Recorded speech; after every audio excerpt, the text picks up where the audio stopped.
Welcome to the Australian Hiker Podcast, Australia's longest running hiking podcast, downloaded over 500,000 times in over 145 countries and providing you with an Australian perspective on all things hiking. We're your hosts, Tim and Jill Savage. In today's episode 185, we discuss some common hiking jargon that you will hear bandied about when outdoor people get together.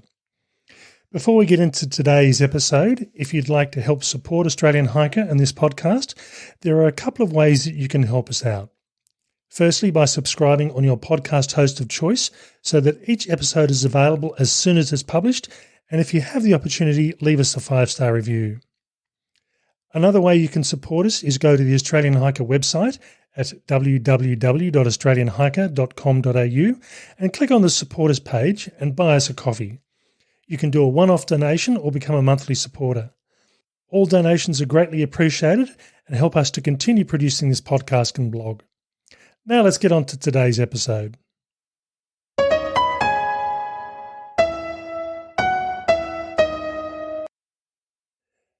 Backpacking, bushwalking, hiking, tramping, tracking, through hiking, rambling. So many terms are used to describe getting outside with a pack on your back. Also, is it a track or is it a trail? And do you have tracking poles or trekking poles? Each term has its own connotation, and depending on which country you come from or which part of the country, you will often find yourself gravitating towards one term over another to describe what you're doing when you head out into nature. In today's podcast episode, we look more closely at the terms used to describe what we do when we head out into nature and whether one term makes more sense than others, and really doesn't matter. We hope you enjoy. Just for convenience more than anything else, we've decided to go through these in alphabetical order, but that's really about it. So the first one we're going to look at, or the first term we're going to look at, is backpacking. And when you think from an Australian perspective, when we think of backpackers, typically we think of young people throwing a pack on their back and going wandering around the world, having a good time and doing itinerant work as they go. Mind you, there's probably not much of that happening at the moment. No.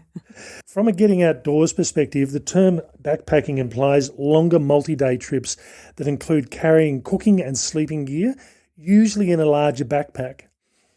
For me, backpacking tends to be more of an American term when connected with the outdoors, and also one that is easily and well understood.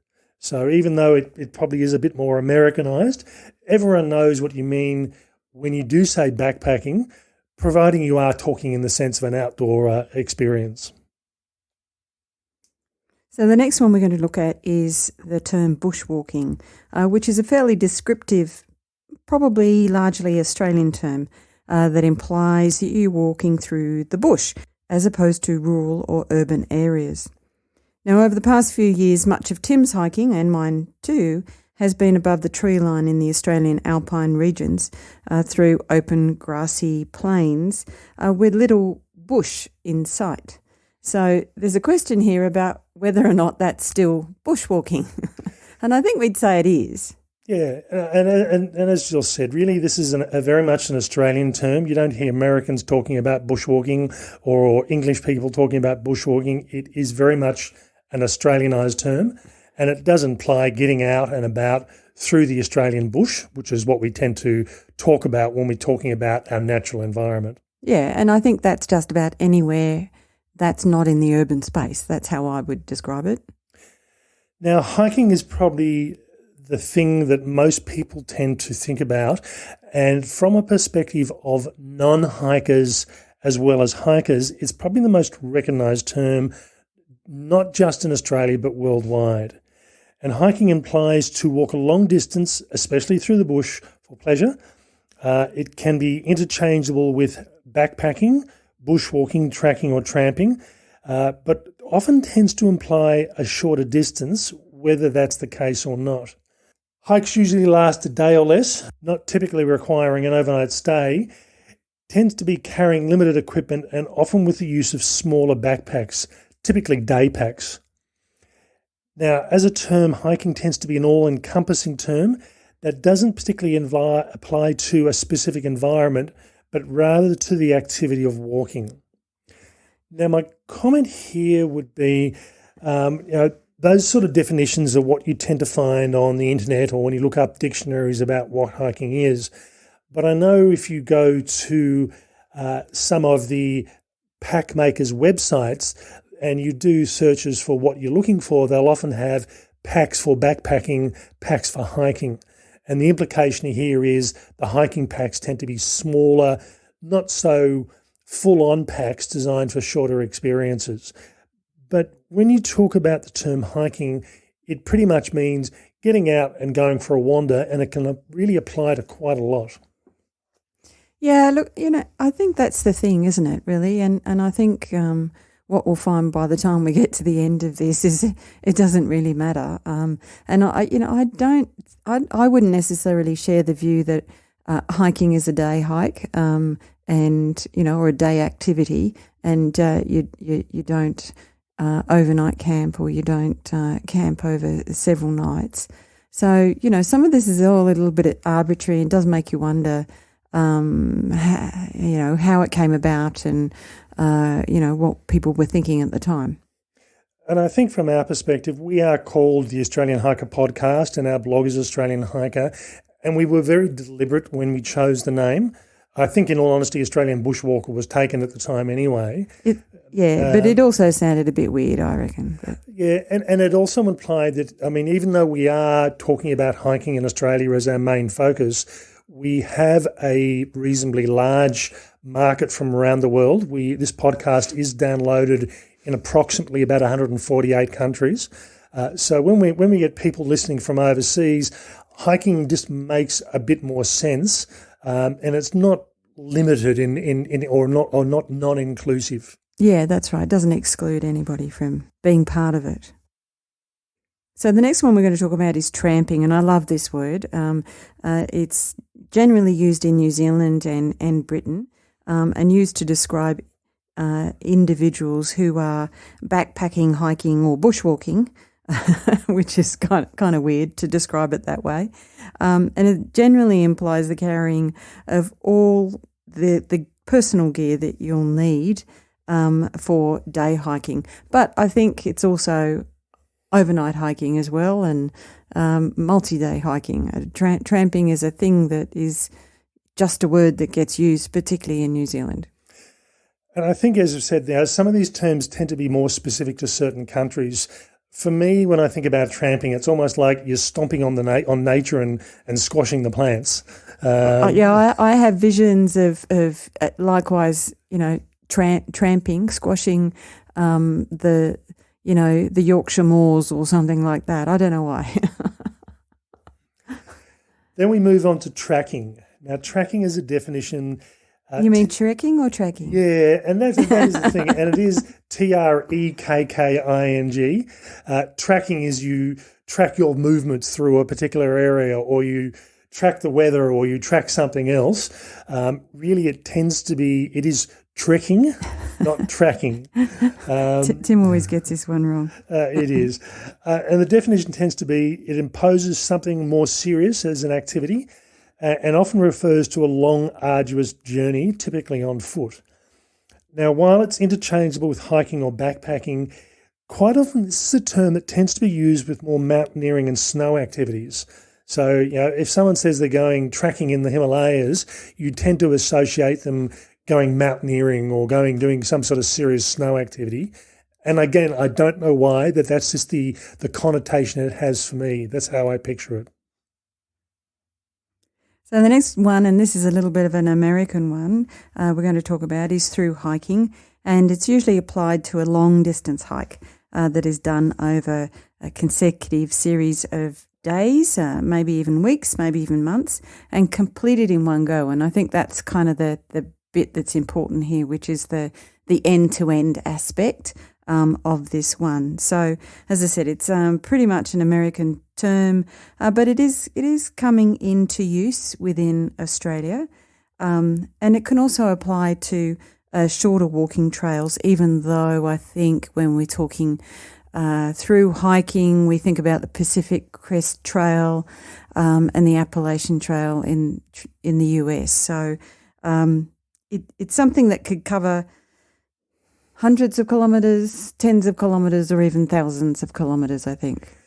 And I think it does really have that association with the long-distance trails. It is a term that's starting to become more commonly used in Australia. You look at the Facebook pages and you look at some of the long-distance hiking trail pages or track pages, and you'll often see the term used either end-to-end, which means you're going from one end to another, typically in one go, or they'll use the term through hiking. But certainly because of the American media, because of the sheer volume of information that's available on American websites, it's a term that is becoming more commonly used. Yeah, and you have to spell it right too, don't you? THRU. Through. Now I'll go backwards slightly one through here and we'll talk about section hiking. Now section hiking, again, is a long-distance hiking term. But in this case here, you're breaking the trail down into sections. So let's look at trails trails and tracks here. Let's talk about the Bibbulmun Track or the Hyson Trail. You know, they're trails that are over 1,000 kilometres in length. And for a lot of people, they just don't have the time or the ability or, in fact, the desire to want to walk that sort of distance all in one go. But they are keen on completing the trail, and in this instance, they're doing it section by section. And certainly organisations like the Hyson Trail, Friends of the Hyson Trail, they do actually run a through hike or a section hike of that track, and you can add all the bits together over a period of years to do the entire trail itself. And this is just an option and an alternative. But again, it is section hiking, and it is very much coming from the US. Yeah, and just to confuse things a little bit, as you're section hiking, you could be backpacking, bushwalking, hiking, tramping, or even trekking. Yeah, it certainly can. From there, we move on to rambling. And again, this is very much... I think you've messed up your alphabetical order, but anyway. Yeah. And again, this is more of a British term that relates to wandering about from one place to another and a walking in the countryside for pleasure. And this typically isn't used in an Australian sense. If you hear someone saying they're going to go rambling this weekend, you've probably got a good indication they've come from Britain in most cases. Yeah.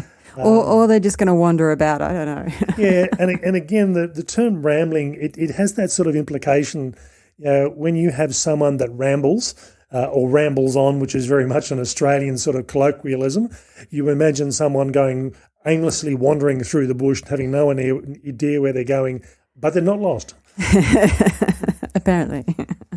But again, it's one of those terms that we don't seem to see so much. But if you are reading UK-based magazines or UK-based blogs, it's a term that you might well come across. Now we're going to move on to, I guess, a description of what you're walking on away from the activity that you're doing. So we're going to look at track or trail. While track is often considered to be more of an Australian term, it really doesn't matter too much. I mean, Tim's talked about the Bibbulmun Track, and we've also talked about the Hyson Trail. So, I think it depends on how descriptive people want to be when they're naming these things.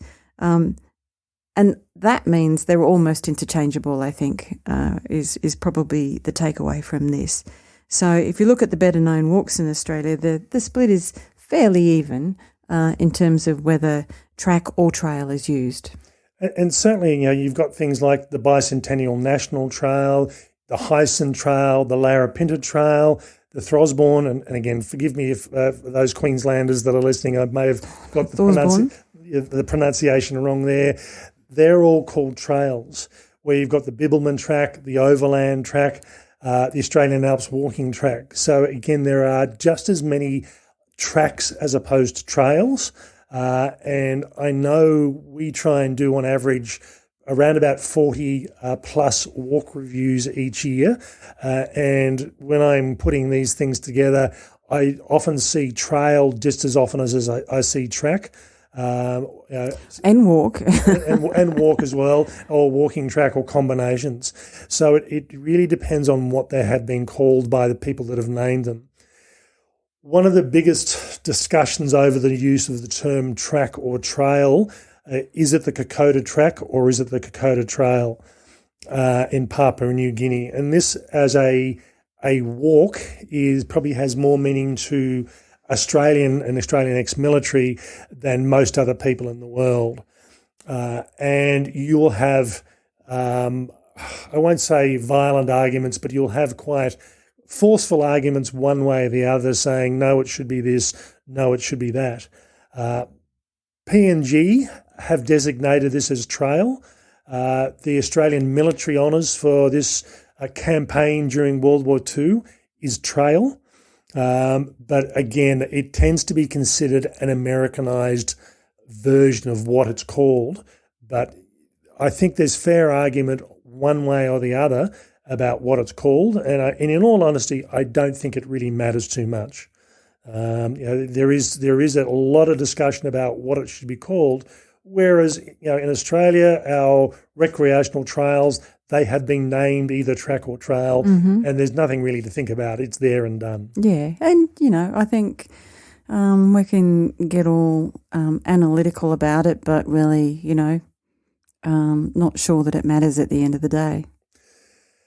So, I mean, from our perspective, and particularly from my perspective, when we started Australian Hiker in 2016, we were often taken to tasks for using Americanized terms, using trail instead of track. We don't hike in Australia, we bushwalk. Yeah, we got that a few times. And as I said, the reason we named the blog Australian Hiker and the podcast Australian Hiker is that we just felt, as I said, we've got a number of people that do listen from overseas, and we have a quite reasonably large audience from overseas, and hiking just made more of sense to someone. Even though we have called it Australian, it's probably a bit more limiting there, but it means that an American or someone from UK can look at hiking and they understand what it means. And I think also, we were trying to give a broad audience guidance about how they might get out into the bush and explore some of these trails and tracks.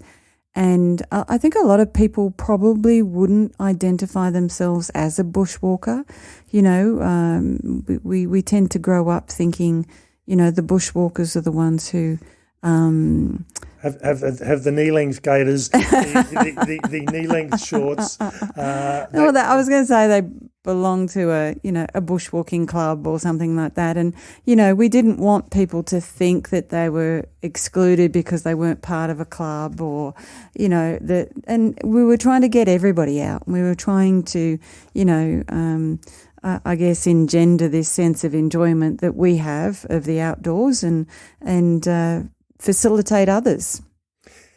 Now, the other thing from this perspective that we haven't really touched on until now is I'm a big fan of urban hiking, and this again is an Americanized term here, but I do follow some social media and Instagram accounts that are into urban hiking. They take school-age kids and do urban hikes, and it's an opportunity to take people on a walk.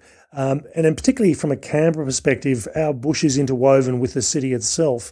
So the example I use here is the 145-kilometre Canberra Centenary Trail, which is a shared trail. It's for cyclists and walkers, and the trails are slightly different. So they don't tend to make you ride your mountain bike over the top of the high mountains, and in some cases it's just not possible. There are stairs involved. You've got no other choice but to pick up your bike and carry it. So they give you an option to avoid going up and down the steep hills. And in this instance, you are going through bush, you're going through urban areas, you're going through what's classed as peri-urban areas, which is on the edge of the residential areas. You're going through, we go through the Australian Institute of Sport and Bruce Stadium, which is our large stadium in Canberra at the moment. You then go. Is it? It's the largest one we've got anyway. Yeah, I don't think it's open anymore, Tim. No, yeah, it's true. But it's it takes you across all sorts of different areas. So in getting out hiking, there's no requirement. Bushwalking through the middle of the city doesn't sound right. And that's where urban hiking as a term really does come in. Yeah, and it's a little bit more than going for a walk. You know, it's a little bit more purposeful, I think, than, an urban walk or going through a stroll through your local area. So I guess for me, that's why we've tended to gravitate towards that term hiking, because it doesn't matter what the environment you are in, you are walking and you are hiking. Now, I tend to use the terms trail and track interchangeably unless the name is clearly defined. So it is the Bibbulmun Track, it is the Hyson Trail, and we tend to talk about those. For some reason, and I do not know why, it sounds really weird talking about being on track. Being on track means you're on time, rather than being on trail, which means you're out doing a walk or a hike. So it's not unusual for me when I'm talking about podcasts, I release on-trail podcasts or podcasts from the trail rather than podcasts from the track. And I think even when I did the Bibbulmun Track, I was talking about podcasts from the trail. And it's just a word that to me makes a bit more sense and does imply the same thing. So it's just the way it is. It just seems to make more sense. Ultimately, though, it really doesn't matter which term you use, particularly from a new hiker's perspective or a new walker's perspective. This is pretty, or a new backpacker's perspective, new trekker's perspective. Sorry. I mean, this really is a jargon, and every sport and every activity has its own jargonistic terms, and in most cases, jargon is used to exclude people from what's going on. Absolutely. Couldn't agree more with that. Rather than, I will never correct anyone who talks about going for a hike or going for a track. It's fine. I know what they mean. Yeah. And sometimes it's not just excluding. It's about positioning. Sadly, I think more experienced people, and we see this in, the workplace and the profession and so on. It's about somebody with a sense that they have more experience, demonstrating that they have more experience. And, I don't know. I'm just not into that. So call it whatever you like. And certainly from our perspective, we're not going to get too out of shape. Okay, we hope you've enjoyed this ramble through the the tramp. Didn't we tramp through all of these terms, or tramp on the terms? Through all these outdoor related terms. For most of you, most of the more experienced people out there, many of these terms will be familiar. For those that are new to the outdoor activities, they're all interchangeable. They all essentially mean the same things. Use what you like. Yeah, pick the one you like. Yeah.